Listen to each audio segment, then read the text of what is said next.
GEM International is a new diamond explorer in the richest diamond producing country in Africa, located next to the fourth largest producing diamond mine in the world. International Spotlight is on an 1109 carat diamond recently discovered in Africa by a fellow Canadian junior with a proven operator and finance team. GEM International trades on the TSX Venture Exchange, symbol GI. Visit us at gemdiamondmining.com. You're listening to HowStreet.com radio, available online at TalkDigitalNetwork.com. Welcome to HowStreet.com radio, the online source for market opinions. Here is Jim Goddard. My guest is Hilliard MacBeth, author of the book, When the Bubble Burst, Surviving the Canadian Real Estate Crash. He's also a portfolio manager and financial advisor in Edmonton. Welcome back to the show, Hilliard. Nice to be on the show again. The Alberta government just announced it's going to have a $10 billion deficit, something it hasn't seen for decades. I mean, just running up a deficit at all. What's the feeling? Are they going to be able to pull out of this? It's hard to see the much light at the end of the tunnel. It's mostly non-renewable resource revenue, and there was actually a bit of a outperformance there. The price of oil in January was 26 and briefly got over 50, and now it's about 45 or 46. So the estimates were a little bit off, and revenue came in a bit higher than expected because oil rebounded a little bit faster, but it didn't rebound enough to clear up a pretty big deficit. So the revenues for the period were about $2 billion, and Alberta's been used to as much as $10 billion of revenue. So that alone is a hole that's so big. There's really nothing else that could fill it other than maybe a sales tax. A sales tax for sure would do it, but no government wants to do that. It's too politically dangerous, I think, to do a sales tax. So if they don't do a sales tax, and oil doesn't rebound to $60 or $70, which seems unlikely that it would, the deficits can be with us for quite a while to come. I know in Alberta where a sales tax would be horrible because you've never had one. What would that do to the government that brought one in? Well, the time to do it would have been just when they first got elected, which would be a little over a year ago, I guess. And I have talked to some people that say that it's overdue, that maybe we should do it. I mean, we could still have the lowest income taxes in Canada, and we could still provide, support to the oil and gas industry because it's struggling right now, and have a sales tax that's equivalent to the other provinces. So I don't know. People seem to think that it's just impossible to bring it in, and because we had such a big change in government from the Progressive Conservatives to the NDP, there was a moment there, probably, that it could have happened. But as time goes by now, of course, the new government is now a year closer to the next election, so they've only got 3 years left, and so it's hard to pull those things off. They have also done some work on the carbon tax, a little bit different from what BC has done, and they're doing some other stuff, but they haven't really taken any bold steps like sales tax that would have gotten us out of this hole. So, they raised income taxes at the people over $300,000-$400,000 a year by a large amount. The top rate went from 39.5% to 48%. Well, that was pretty harsh, and I think it makes it even higher than BC. Well, I know that it makes higher than BC, actually. The only place you could move to from Alberta is the Yukon and lower your tax rate if you're in that high income bracket. But none of that's enough. Like the carbon tax isn't enough. The high income tax isn't enough. They're raising the minimum wage gradually to $15, which small business is really upset about. And there's basically a lot of deficits in our future. And interestingly, there's been deficits most years for quite a long time now. There was only 1 year out of the last 9 where we had a surplus. So, the myth of Alberta government being invincible and having all this extra money is rapidly becoming just a myth. And we actually, the milestone was just reached, I think. They had a rainy day fund, other than the Heritage Savings Trust Fund, they had a rainy day fund called the Contingency Fund set aside with a couple of $1 billion in it, and that has now been completely depleted. So basically the debt now of Alberta is larger than any assets that they have in the Heritage Fund. So we are, Alberta is technically in the net debt situation. And really now wouldn't be the time to try and, bring in an austerity program to get the Alberta government back into a surplus, because the private sector is, as bad as it is for the government, for the private sector, it's much, much worse. It's a real nasty recession for the private sector. Does Alberta have a plan to run a deficit to try to build more infrastructure, or are they in a position to do anything like that? Well, there's a lot of construction still going on in Alberta, so it's more like, it's really unfortunate, It was done so badly, really. I don't know why it happened this way, and I don't think anybody planned it. Obviously, nobody did plan it, but at the same time that they were building all those oil sands plants, they also were building a lot of buildings at the University of Alberta, the University of Calgary, Grant MacEwan, Norquest College, a new Royal Provincial Museum. It just goes on and on. Houses, condominiums, office towers. Both Calgary and Edmonton are just full of construction sites for high-rise office towers, which look like they're going to be mostly empty. Well, actually, the new ones may fill up, but then what will happen is they'll empty out the old ones. So the vacancy rate in Calgary is 20%, soon to be 25%, and percentage numbers don't actually tell the whole story. It's a huge amount of space. It's 8 million square feet now, and there's 3.5 million square feet under construction. So within a couple of years, there'll be something like 11.5 million square feet of empty office space in Calgary, and that's more than 25% of the total. So that's just devastating. And the same thing in Edmonton with the new ice district. There's a new Rogers Place hockey rink that opens up in a couple of weeks, and around it there's a bunch of high-rise office towers and hotels and things like that being constructed. So condominiums as well. So I don't know that there's any way that the Alberta government could make up for all of that construction spending as it winds down, because for sure there's not going to be any new oil sands plants built, and there's not going to be any new office towers built in Calgary and Edmonton for quite a while. So I don't know what replaces those things. It is a very uncertain time in Alberta right now. One thing that could pick Alberta up is people from foreign lands deciding that the lower mainland's tax on real estate sold to foreigners, 15%, is just too much of a price to pay, and they may look at Alberta. Is that happening? Well, that's funny you should ask that, because there's I was just shocked to get two different calls on the same day. There was an article in the paper right along these lines.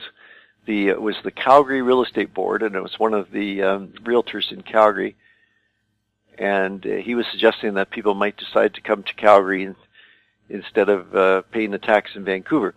And of course, prices are lower in Calgary now. I don't want to give the impression that the prices are cheap in Edmonton and Calgary. The prices are still substantially higher than they were, more than twice as high, and in some cases 3 times as high as they were 16 years ago. But they're lower than Vancouver, but you could say that about everywhere. And there's no tax. So the possibility exists that people might start looking elsewhere. I know there's lots of talk about people, going from Vancouver to Kelowna and that sort of thing. But as far as foreign buyers coming to Edmonton and Calgary and causing the house prices to rise up to the point where the local people couldn't afford them anymore, the way it's happened in Vancouver, to me, that's just a crazy idea, but it actually created a mini panic, and that's why I got these 2 calls from these 2 different media outlets that I did the interview with.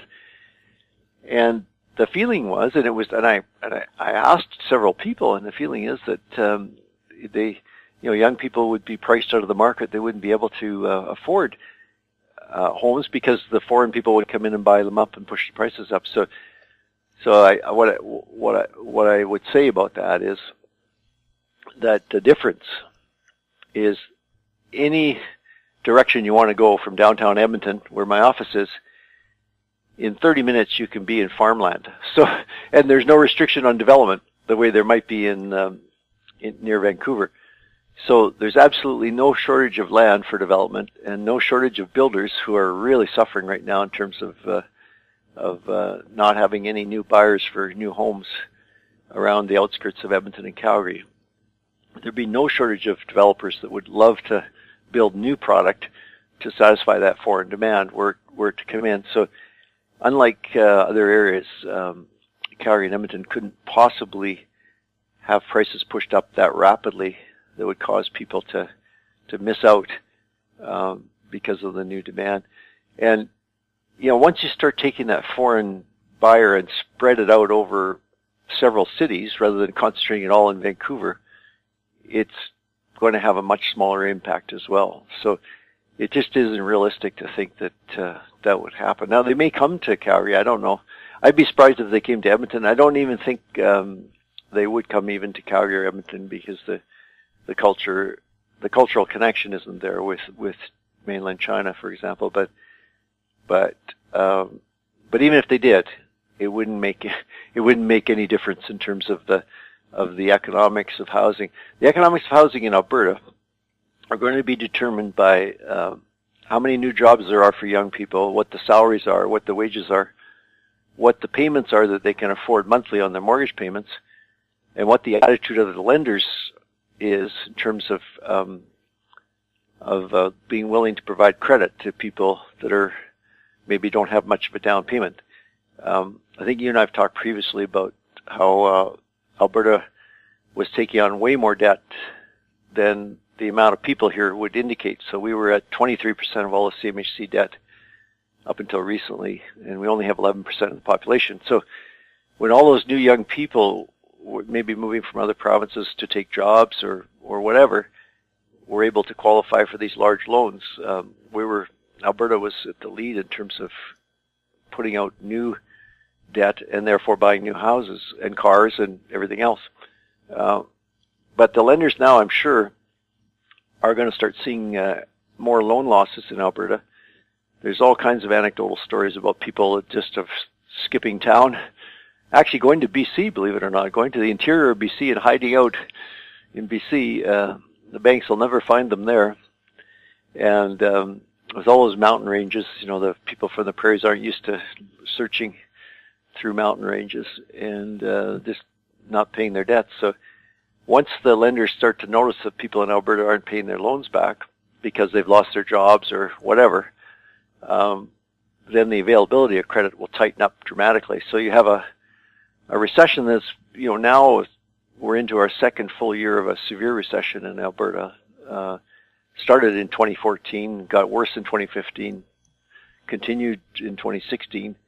It's forecast to be to end by 2017, but people losing their jobs start defaulting on loans, and that will have a huge impact on the attitude of the banks and other lenders towards people in Alberta. So it just, you know, there's no amount of foreign buying that could possibly make up for that. But I was just amazed that that people actually were in a panic over the possibility that foreign buyers could come in and beat them out of a home. It just shows how deep and widespread this feeling is that house prices can only go up and can never go down. It's just so ingrained. I don't know how it got so ingrained in such a short period of time, but it's there, even in Alberta.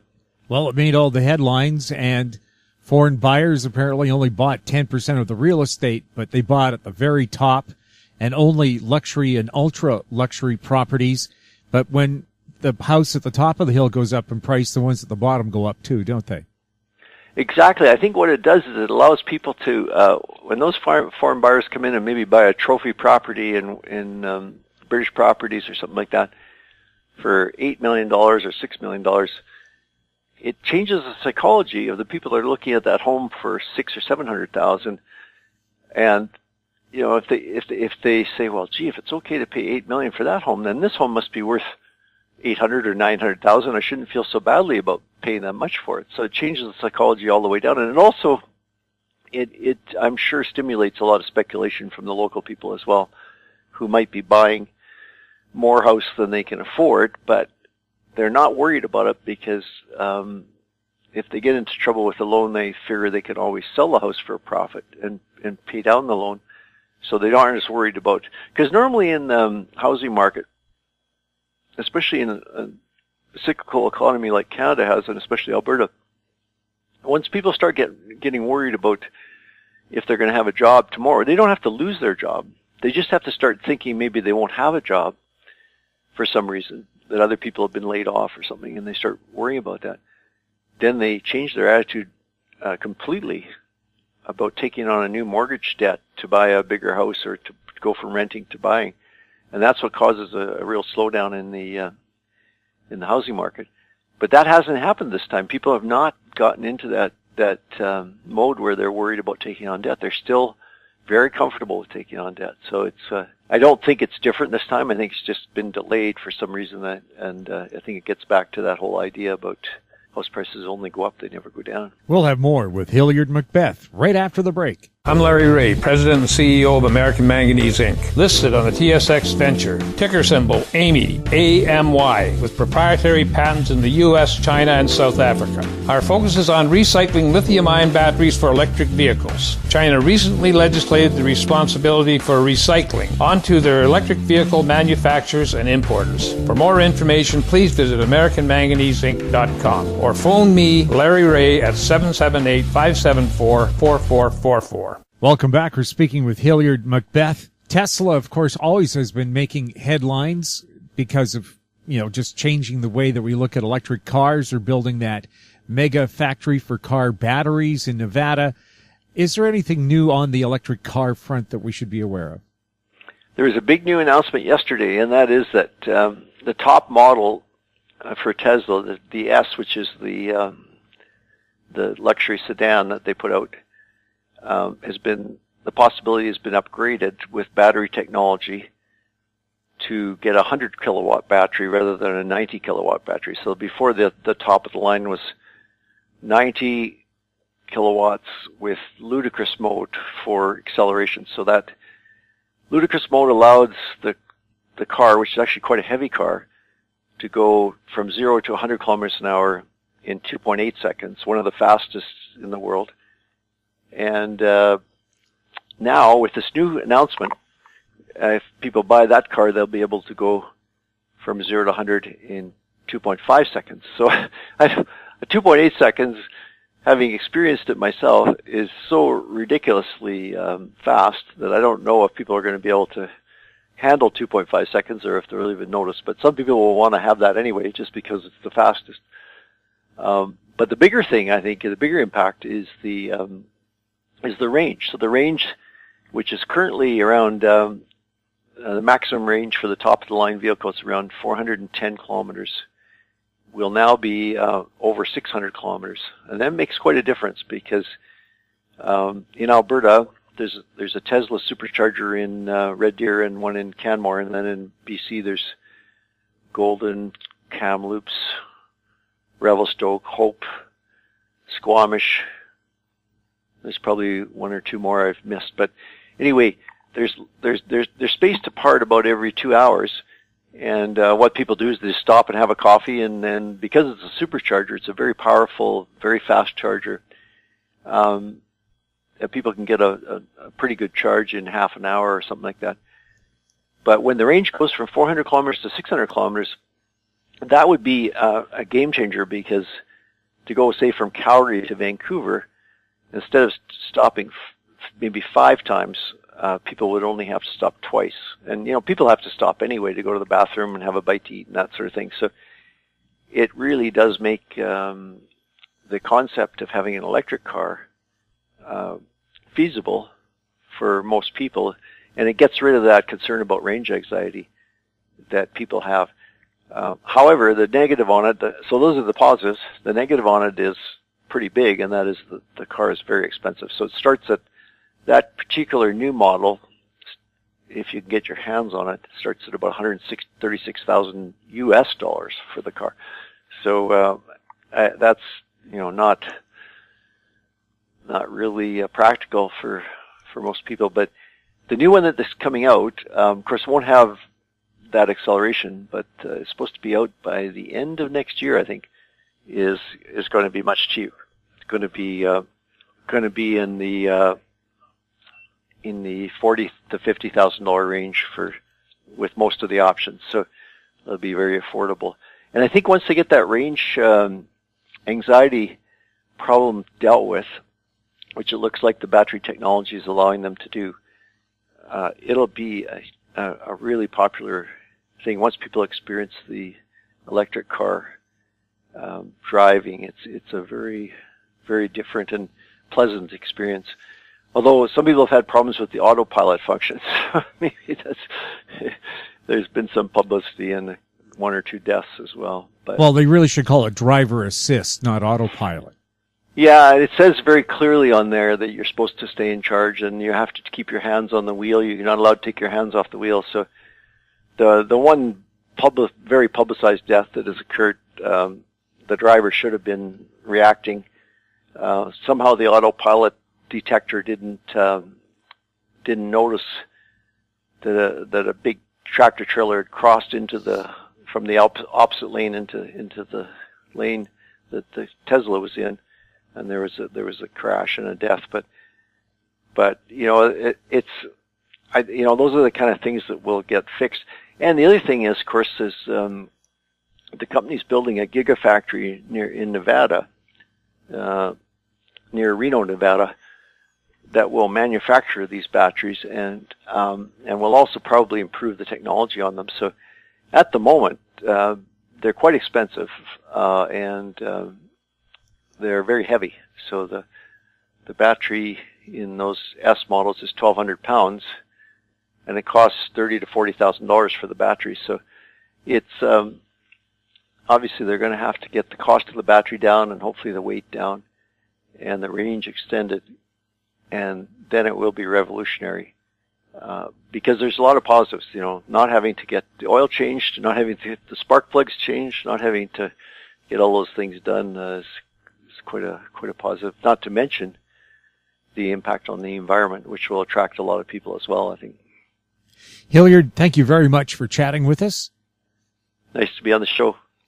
My guest has been Hilliard MacBeth, author of the book When the Bubble Burst, Surviving the Canadian Real Estate Crash. He's also a portfolio manager and financial advisor in Edmonton. You're listening to HoweStreet.com radio. You can get us on Twitter at TalkDigitalNet. Check out our YouTube channel, Talk Digital Network. Questions for the show can be emailed to info@HoweStreet.com. I'm Jim Goddard. Thanks for listening. Comments made on HoweStreet.com radio are an expression of opinion only and should not be construed in any matter whatsoever as recommendations to buy or sell any financial instrument at any time.